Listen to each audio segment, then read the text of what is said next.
La journée des martyrs, une journée pour traduire donc la reconnaissance de la nation entière aux personnes qui ont bravé l'adversité au cours des manifestations populaires des 30 et 31 octobre 2014. Que retiennent les participants de la reconnaissance de la nation, des avis recueillis au micro de Tanga Kafandou. À cette cérémonie d'hommage aux martyrs de l'insurrection populaire des 30 et 31 octobre 2014, beaucoup d'acteurs sont encore là. Des blessés, des parents de victimes, des associations de victimes. Ils viennent honorer la mémoire de leurs camarades avec qui ils étaient dans la rue il y a 10 ans, jour pour jour. 10 ans après, nous rendons hommage à tout le peuple burkinabé. Nous rendons hommage à l'ensemble de nos forces de défense et de sécurité, l'ensemble des volontaires pour la défense de la patrie et l'ensemble des civils qui défendent jour et nuit cette patrie.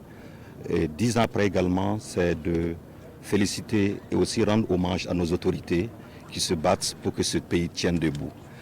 10 ans après, nous retenons que le sacrifice de ces personnes qui sont tombées, ils ne sont pas tombés pour rien, parce que nous sommes engagés pour la prospérité de Burkina Faso et que le sang qu'ils ont versé constitue aujourd'hui un progrès énorme vers la marche pour le rayonnement, la liberté de Burkina Faso et la dignité du peuple burkinabé.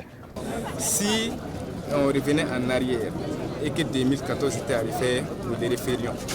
Parce que la vérité c'est qu'il a fallu au Burkinabé un président qui a comme souci premier l'intérêt des Burkinabés.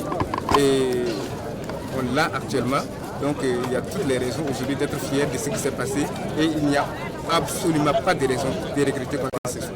En 10 ans, ce sont plusieurs pages qui ont été écrites dans l'histoire politique du Burkina et les insurgés pensent que la flamme de la révolte est restée vive dans la conscience populaire.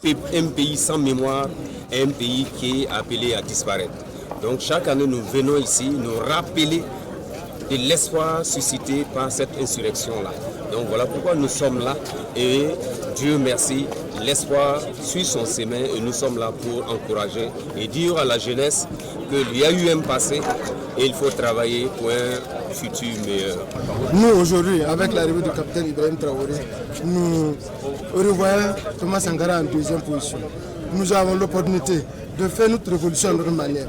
Parce qu'en 83-87, je dirais que les populations à son temps n'avaient pas pris conscience de la nécessité, la clairvoyance de leur engagement pour accompagner le capitaine Thomas Sankara. Aujourd'hui, nous voyons cette clairvoyance qu'avec le capitaine Ibrahim Traoré, nous devons gagner la souveraineté. Le Burkina Faso est engagé aujourd'hui dans la lutte contre le terrorisme et l'indépendance financière et politique comme étant le prix à payer pour la souveraineté et la suite logique de l'esprit de l'insurrection.